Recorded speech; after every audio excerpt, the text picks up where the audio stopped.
Nogara è una parola antica, sa di vento, di terra, di lavoro.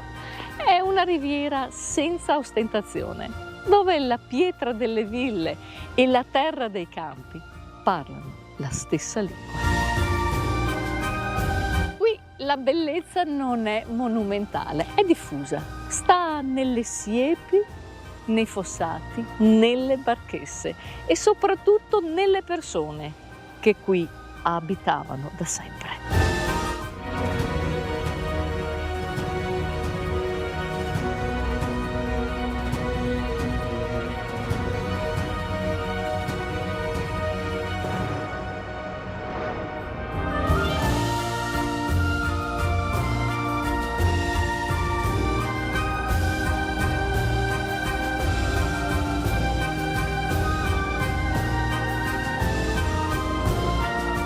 Campo Nogara ha una lunga storia legata alla terra, ma cosa distingue la vocazione di questo territorio? Lo chiediamo al suo sindaco Antonio Fusato. Buongiorno. Buongiorno, buongiorno.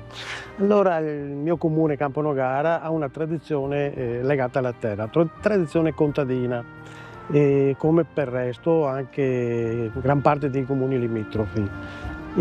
Tutti vivevano con la terra, con gli animali e con la terra.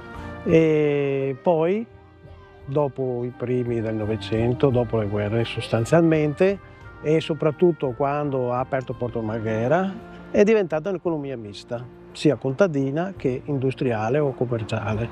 E così si è sviluppato, ha portato ricchezza e la gente con la ricchezza ha cominciato a investire, ha cominciato a vivere meglio soprattutto e mantenendo pure comunque la tradizione contadina e tenendosi anche i terreni di proprietà che gli consentivano una volta di vivere. Hanno abbandonato un po' l'allevamento perché occupava troppo tempo, tanta gente non riusciva a farla perché doveva andare a lavorare in fabbrica, però comunque la terra non l'hanno mollata. Ma è vero, sindaco, che la gente di questa terra sì, andava a lavorare in fabbrica, però poi tornava a casa sua e non riusciva a staccarsi dalla sua terra. Il grande amore, le grandi testimonianze che ci sono ancora in questa terra. Gran parte è rimasto, cioè le proprietà sono rimaste. Poi si è sviluppato anche un'economia cosiddetta terziaria, che nel senso ormai non la lavorano più manualmente, la lavorano con i mezzi meccanici, e quindi anche questo ha permesso a qualcuno di dedicarsi esclusivamente a quello, quindi alla lavorazione meccanica del terreno,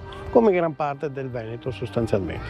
La riviera del Brenta, una riviera meravigliosa, vissuta a 360 gradi, non solo con lo sfarzo delle grandi ville dei signori che arrivavano da Venezia, ma anche con il lavoro semplice e onesto, la ricchezza della povera gente di queste terre che hanno lasciato comunque una grande testimonianza che noi adesso porteremo nelle vostre case.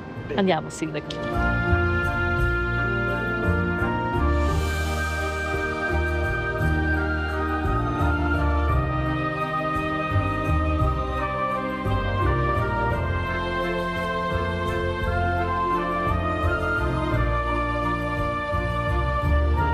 Nel 1278 qui esisteva un piccolo castello di proprietà dei veronesi, una storia tutta da raccontare dal signor Rocco Luciano. Buonasera, signor Luciano. Buonasera. Qui c'era un piccolo castello, si vedono ancora le fondamenta, vero? Il castello era di proprietà veronese che Ezzelino, da romano, fece però distruggere perché era un avamposto che non voleva dare in mano ai padovani. Padovani che nei primi del 300 fanno costruire e reggere ancora un qualcosa ed è possibile ancora leggere la vecchia torre, e costruiscono questo castello che poi col passaggio nel periodo veneziano costruiscono la villa che vedete dietro la chiesa, e diciamo che loro sono i maggiori proprietari di tutto il territorio di Campo Nogara, quindi a Campo Nogara possiedono quasi tutto il territorio che in realtà possiedono perché è un territorio di confine, quindi un territorio bellico che serve per tenere confinata Venezia verso la laguna. Campo Nogara, terra di acqua. Campo Nogara è terra di acqua, anche se attualmente non sembra, Il fiume Brenta passava sia nella fine del 400 sia nel 600 proprio per Camponogara. Quindi Camponogara è suddivisa dal Brenta ulteriormente in questo periodo. Questo periodo ricco d'acqua dove i veneziani traggono il vantaggio di queste acque. Come lo traggono? Vedendo che il terreno è adatto alla coltivazione del riso. Quindi si instaurano famiglie potenti veneziane sia dei Canal, quelli di Campoverardo, sia dei Michiel veneziani che poi per motivi di matrimonio eccetera costruiscono il loro impero sul riso proprio qui a Camponogara, in quel di Cadiedo. Cadiedo, sì, che vuol dire Palazzo Diedo, un territorio da raccontare perché là si sviluppa tutta la storia di acqua, di terra e di lavoro di questa terra. Andiamo.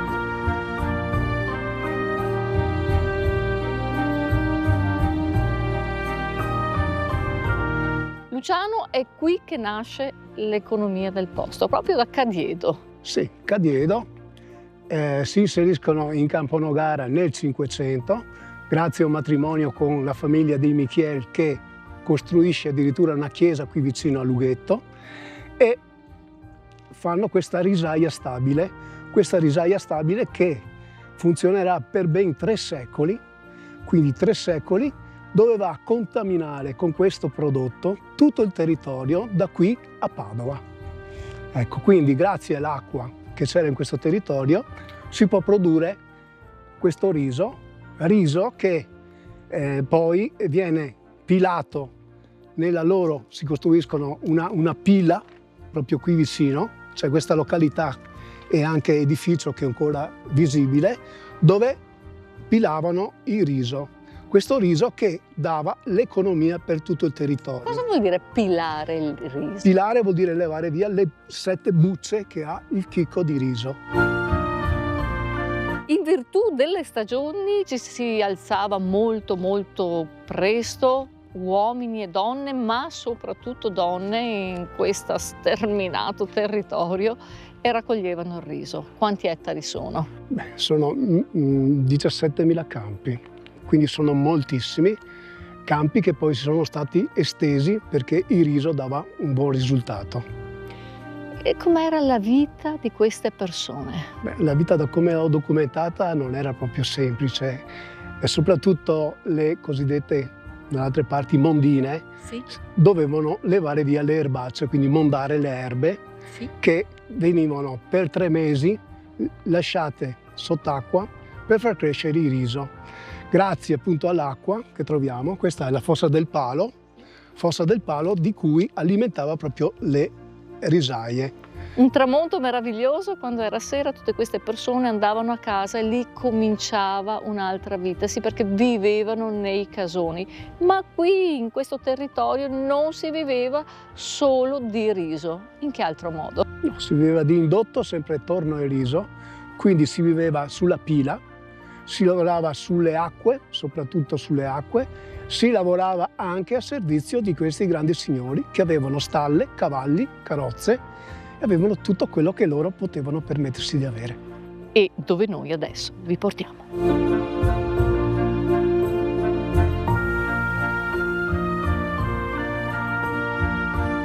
Possiamo dire che le ville venete qui siano nate dalla terra. Ci troviamo a Villa Sansoni Giantin e ne parliamo con il suo proprietario Flavio Giantin. Buonasera, signor Flavio. Una villa ma che somiglia anche a una casa padronale. Sì, come si viveva in queste ville? Come si viveva tra il 1600 e il 1800? Bella domanda. Sicuramente, come mi ha chiesto lei, questa è una delle ville che è diventata importante perché grazie al passaggio da Venezia città di tantissimi nobili lungo la riviera del Brenta, ma anche nell'entroterra, la famiglia Sansoni ha stabilito la sua residenza qui. Erano cartolai, erano borghesi, non erano nobili, cercando di imitare i nobili che invece lungo la riviera del Brenta con il burchiello e tutti i mezzi di trasporto riuscivano a spostarsi. Alla famiglia Sansoni sono succedute altre famiglie, tra cui i dragoneti e alcuni nobili, ma tutti hanno basato la loro importanza sul possesso di terreni, che serviva anche per i nobili che erano lungo la riviera del Brenta ad avere le derrate agricole da trasportare a Venezia per mantenere le proprie famiglie, avere il vino buono di campagna, avere il frumento da cui realizzare il pane migliore e avere la servitù a minor prezzo possibile. Tra il 1600 e il 1800 tutto un mondo da scoprire. Partiamo sì dalla parte signorile per andare a finire alla parte retrostante dove effettivamente si lavoravano i campi col sudore della fronte per finire alla religiosità, capostipite fondamentale di quegli anni. Ah, che meraviglia! Sembra davvero di fare un salto indietro nel tempo. Qui ci troviamo nel piano rialzato della villa. Rialzato perché? Perché, come tutte le altre abitazioni nobili dell'epoca, erano interessate dalle brentane, cioè dalle alluvioni che potevano far entrare l'acqua nelle ville e distruggerle di fatto. E qui nel salone principale si tenevano balli, canti e cose varie e manifestazioni di carattere letterario e culturale che ancora oggi si tengono. Un giro di scale e ci troviamo al salone superiore, un salone riservato agli eletti. Ma chi erano questi eletti? Naturalmente gli eletti erano gli amici di famiglia delle diverse famiglie nobili che si sono succedute qui, ed era riservato ai balli, agli incontri particolari, e non a caso il salone è contornato da 4 belle stanze da letto. Piano superiore con il pavimento originale del tempo. Una volta era un pavimento pregiato, la classica veneziana, solo che è un pavimento ruvido, molto particolare. Certo, ma è classico delle ville venete, anche se questo non è restaurato, ma ti inviterei a guardare a soffitto, è una meraviglia quella tempera, eseguita probabilmente dallo stesso autore delle altre tempere che si trovano in villa e in Marchesa. E poi questo angolino curioso dove ho raccolto tutti gli oggetti che si trovavano nell'oratorio e che, a scanso di ruberie varie, ho voluto tenere qui. 2 bellissimi messali e altri oggetti religiosi.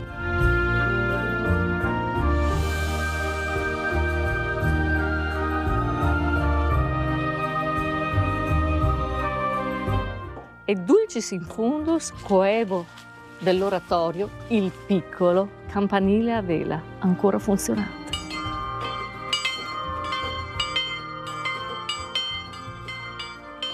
In queste ville non abitavano solo nobili, ma anche la civiltà del lavoro, della semina, della fatica.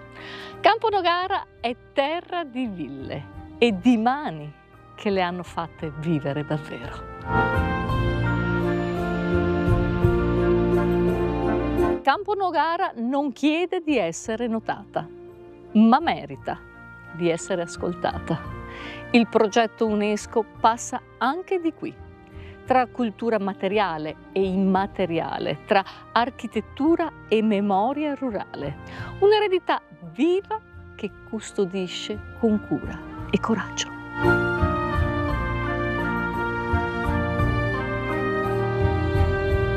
Campo Nogara è la riviera più sincera, quella che non brilla ma nutre, quella che non ti conquista con un colpo d'occhio, ma ti resta dentro per sempre.